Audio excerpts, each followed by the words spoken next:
大家好，欢迎来到健康永驻，我是德昌。影片一开始，请你暂停手边的事，花3秒钟拿出身份证看一眼。对，就是那张常被塞在皮夹深处，甚至常被遗忘的小卡片。你可能觉得它只在买票、开户或住旅馆时才有用，但今天我必须认真告诉你，这个想法需要改变了。这张小卡片上，尤其那串数字里，藏着一个很少人知道的财富密码。它或许能让你每月固定从政府领到一笔钱，甚至一路领到100岁。就因为太多人不知道，白白错过了10几年，损失可能高达数十万，实在太可惜。现在请看身份证号码，特别注意中间4个数字，也就是第7到第10码。如果它们符合接下来要说的条件，那么恭喜你，政府将像发薪水一样，每月准时汇钱给你。这笔钱完全合法，是政府给纳税百姓的法定福利，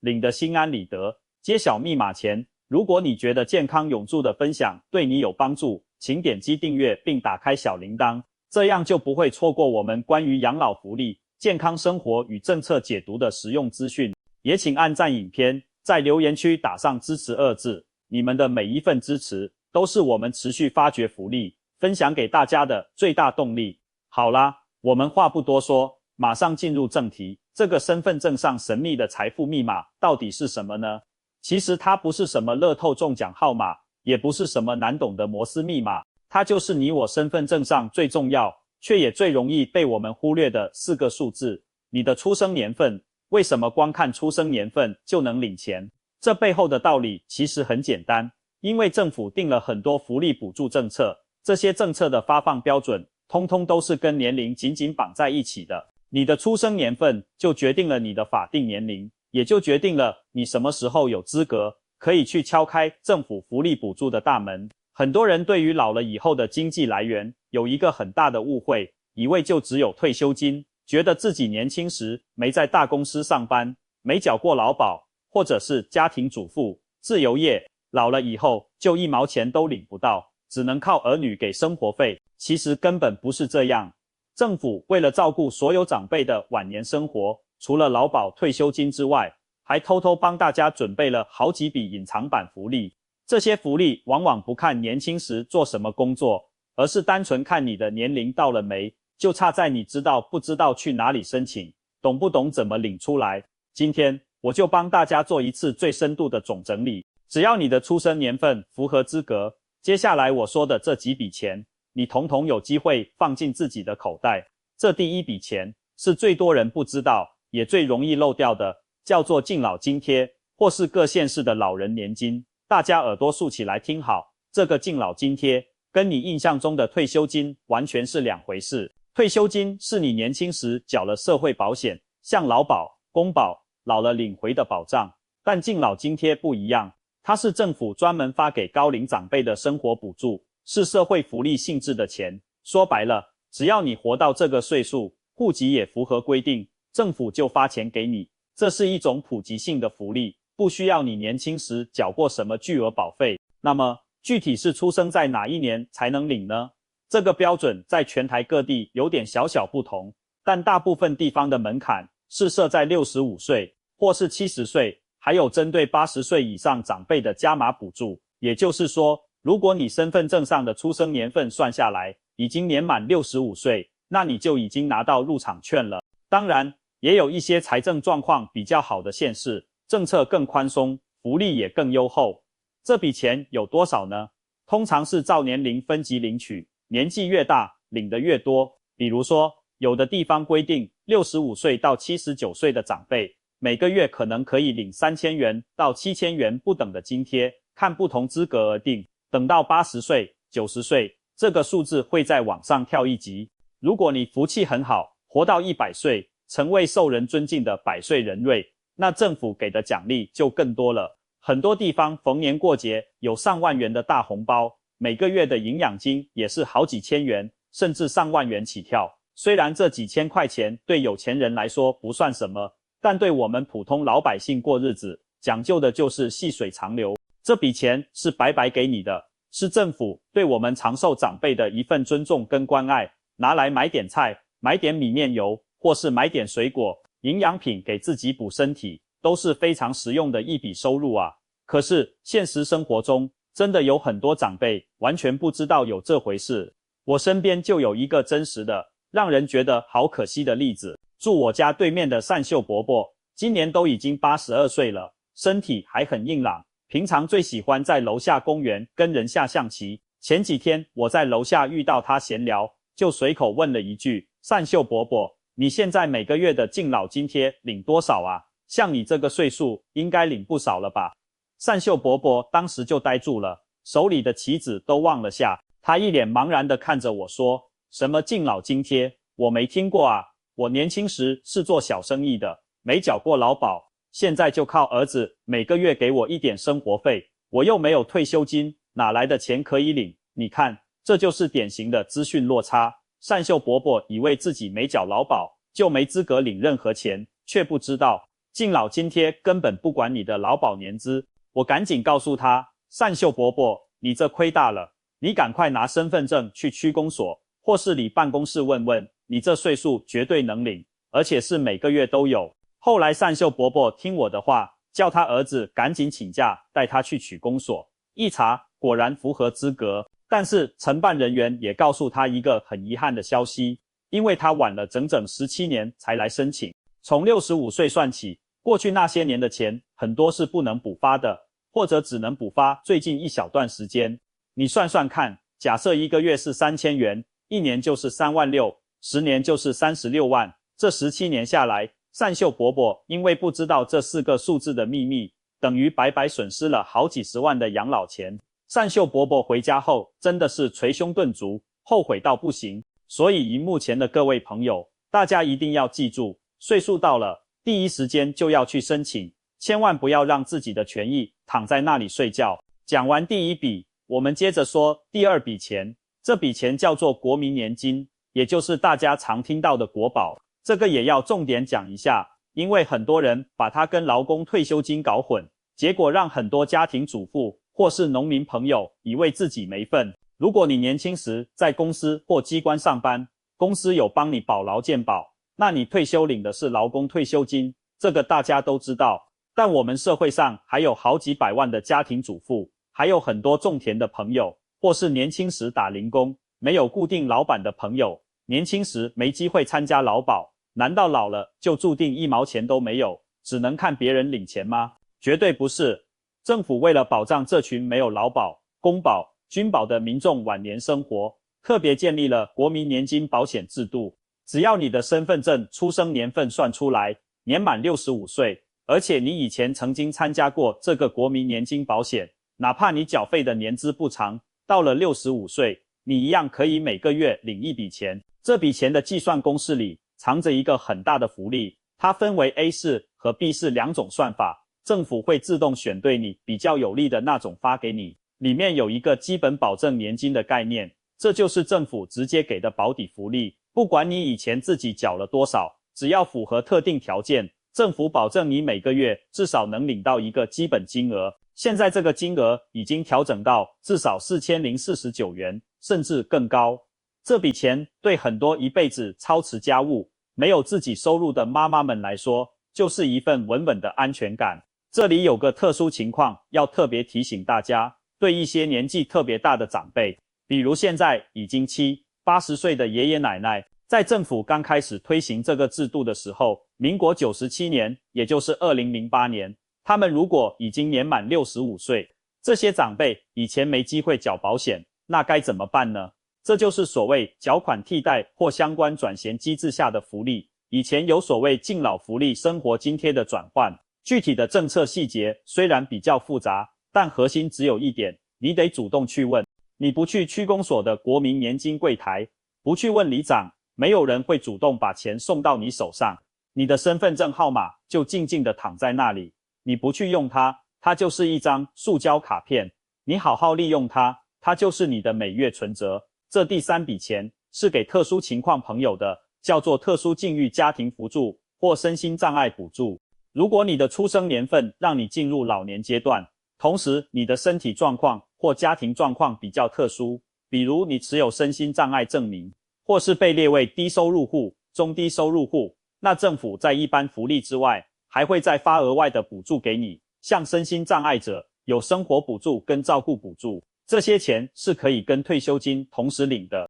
要看具体条款，不是说领了退休金就不能领别的。很多长辈怕麻烦，或是觉得自己不够格，不好意思去申请，甚至觉得申请这个很丢脸，千万别这么想，这是政府给我们弱势族群最基本的保障，是我们应得的权益，是用来维护生活尊严的。如果你的身体需要人照顾，政府还有长照 2.0 服务，比如每个月派照顾服务员到家里帮你剪头发、洗澡、打扫环境，或是送几餐饭。这些服务如果换算成钱，每个月也是一笔不小的数目。有的重度失能的长辈，每个月的补助额度甚至有好几万元。除了这3笔直接发现金或等于现金的福利，身份证上的出生年份还决定了你能享受很多免费待遇。这些待遇虽然不直接给你钱，但能帮你省下很多开销。俗话说得好，省钱就是赚钱。我也帮大家整理了一下，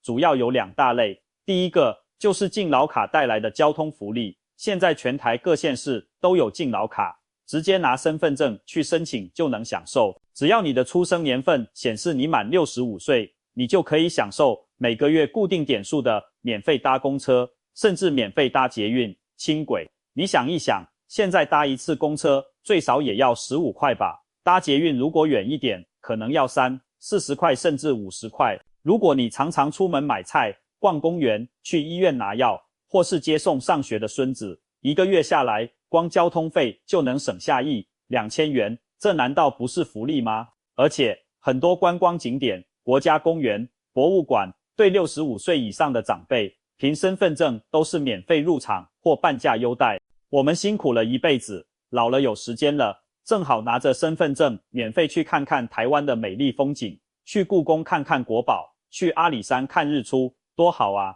这不只是省钱，更重要的是鼓励长辈们走出去，心情开朗，身体自然更健康。第二个是免费健康检查，这个也是很多人不知道的。国民健康署明确规定，要为65岁及以上的长辈每年提供1次免费的成人预防保健服务。这个健康检查不是那种随便量量血压就结束的，它非常全面，包括了血液检查、尿液检查、肝功能、肾功能、空腹血糖、血脂、胆固醇等等关键项目。这些项目如果你自己去大医院自费做，挂号费加上检查费，怎么也得花个几千块。但是只要你凭身份证和健保卡去配合的诊所或医院，这些通通免费，而且医生还会根据你的健检结果给你专业的健康建议。我们长辈最怕什么？最怕生病，最怕生了大病拖累儿女。这个免费健检能帮我们早发现、早治疗，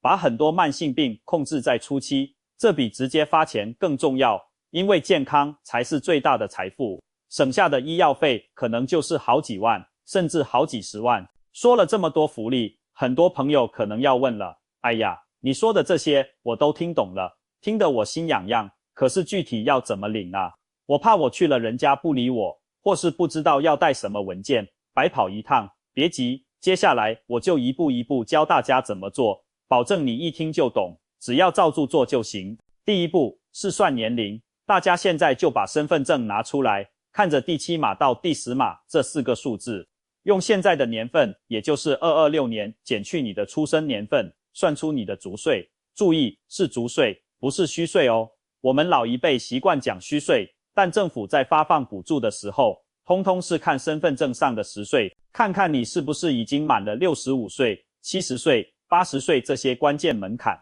第二步是准备文件，去办理任何手续之前，先把文件准备齐全，才不会白跑。最基本的文件就是3样东西，第一是本人身份证正本，第二是户口名簿正本，第三也是最重要的，你本人的金融机构存折封面影本，因为政府发钱都是直接汇款到你的户头，不会给现金。现在很多地方都推广用有金融功能的卡片，大家最好把这些证件都影印几份带在身上，有备无患。如果是办理身心障碍补助或低收入户补助，还要再带上身障证明或相关的核定公文。第三步是找对地方，这些业务通常都是户籍地管理，也就是你的户籍在哪里，你就去哪里的区公所、社会课或社会局相关单位，或是找你的里长办公室询问。如果你现在住在台北，但户籍还在南部老家，那可能就得回老家的区公所申请，或者问问看有没有跨区代收的服务。到了地方，直接找负责相关业务的承办人员，你就客客气气地问：你好，我今年几岁了？我想请问一下，我们这里有没有敬老津贴或国民年金的政策？我想申请看看。工作人员一般都会很耐心地告诉你，如果腿脚不方便，可以请子女代办，或是先打电话问问李干事。现在很多社区服务都做得很好，甚至对独居长辈可以申请到府服务。这里还有一个特别重要的环节要提醒大家，就是资格认证，也就是我们常听到的年度审查。很多长辈申请完补助后，以为就没事了，结果过了1年发现钱突然停了，吓得以为政府不发了。其实不是的，这是为了防止有人过世了还在冒领。政府规定每年或定期都要做一次生存认证，证明人还健在。现在科技很发达，不用本人特地跑一趟，很多时候用手机 App 刷脸就能认证，或是透过户政系统自动比对。这个操作对年轻人很简单，但对我们长辈可能有点困难。这时候就要麻烦家里的年轻人帮帮忙，或是去社区请工作人员协助处理。千万别忘了认证，忘了认证前真的会暂时停发。虽然之后认证成功会补发，但中间断了几个月，心里总是不踏实，对不对？另外，我还要多叮咛几句关于防诈骗的事。我们讲了这么多领钱的好事，但也要提防坏人利用大家想领钱的心理来骗人。大家一定要记住一个大原则，政府发的所有这些补助，不管是敬老津贴、国民年金，还是其他免费申请的福利，绝对不会要你先缴钱。凡是打电话告诉你要缴多少保证金，或是缴多少手续费才能帮你办下高额补助的，通通都是骗子。